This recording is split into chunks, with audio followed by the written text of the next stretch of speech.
தமிழகத்தில் சுற்றுப்பயணம் மேற்கொண்டுள்ள தென்னாப்பிரிக்கா, உகாண்டா, பிரான்ஸ் மற்றும் ஜெர்மனி உள்ளிட்ட நாடுகளைச் சேர்ந்த 100 அயலக தமிழ் இளைஞர்களுடன் முதலமைச்சர் ஸ்டாலின் குழு புகைப்படம் எடுத்துக் கொள்கிறார். நேரடி காட்சிகளை பார்க்கலாம்.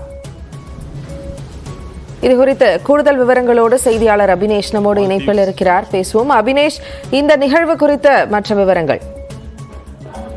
ஜெனிஃபர், தமிழ்நாடு அரசின் அயலக நலத்துறை சார்பில் வேர்களை தேடி என்கிற திட்டம் அறிமுகப்படுத்தப்பட்டிருக்கிறது.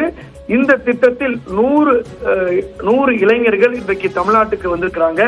குறிப்பாக தென்னாப்பிரிக்கா, Uganda, Fiji, Indonesia, Mauritius, Australia, மாலத்தீவு, Canada, Myanmar, Malaysia, Ilangai, France மற்றும் ஜெர்மனி ஆகிய நாடுகளை சேர்ந்த தமிழர்கள், புலம்பெயர் தமிழர்கள் 100 அயலக தமிழர்கள் தமிழ்நாடு வந்திருக்கிறாங்க. குறிப்பாக இவர்கள் வேர்களை தேடி என்கிற திட்டத்தின் மூலம் இன்று முதல் ஆகஸ்ட் 15ஆம் தேதி முதல் தமிழ்நாட்டில் உள்ள பல்வேறு இடங்களுக்கு சுற்றுப்பயணம் மேற்கொள்ள இருக்கிறாங்க.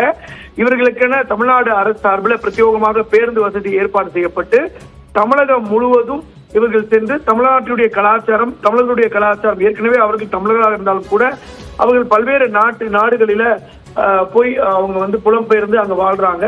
அவர்கள் இங்கு வந்து இந்த 15 நாட்கள், இன்று முதல் ஆகஸ்ட் 15ஆம் தேதி வரை தமிழகம் முழுவதும் சுற்றுப்பயணம் மேற்கொள்ள இருக்கிறாங்க. இது முழுவதுமாக தமிழ்நாடு அரசுடைய அயலக நலத்துறை சார்பில் இந்த திட்டம் என்பது ஏற்பாடு செய்யப்பட்டிருக்கிறது. இன்றைக்கு அந்த 100 பேரும் தலைமைச் செயலகம் வந்திருக்கக்கூடிய நிலையில அந்த 100 பேருக்கும் தேவையான உபகரணங்களை முதலமைச்சர் மு.க.ஸ்டாலின் இன்றைக்கு அந்த திட்டத்தை தொடங்கி வைத்து அவர்களுக்கு தேவையான அந்த பொருட்களையும் அவர் கொடுத்தார்.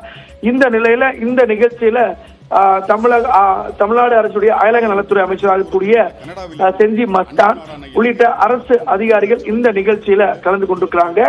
இந்த நிகழ்ச்சிக்கு பின்பு முதலமைச்சர் இங்கிருந்து புறப்பட்டு செல்வதற்கு முன்பாக அந்த 100 இளைஞர்களுடன் ஒரு குழு புகைப்படமும் எடுத்துக்கொள்ள இருக்கிறார். தலைமைச் செயலக நுழைவு வாயில் ஏற்பாடு செய்யப்பட்டிருக்கூடிய அந்த இடத்துல அந்த 100 பேருடன் முதலமைச்சர் மு.க.ஸ்டாலின் குழு புகைப்படம் எடுத்துக்கொள்ள இருக்கிறார். நான் முன்பே குறிப்பிட்டது போல Canada, Myanmar, Malaysia, Ilangai, France, Germany, அதே போல Mauritius, Fiji, Uganda, South Africa உள்ளிட்ட நாடுகள்ல இருந்து 100 இளைஞர்கள், தமிழ் இளைஞர்கள் இங்கு அதற்காக வந்திருக்கிறாங்க. ஜெனிஃபர், விரிவான தகவல்களை வழங்கியதற்கு நன்றி அபினேஷ்.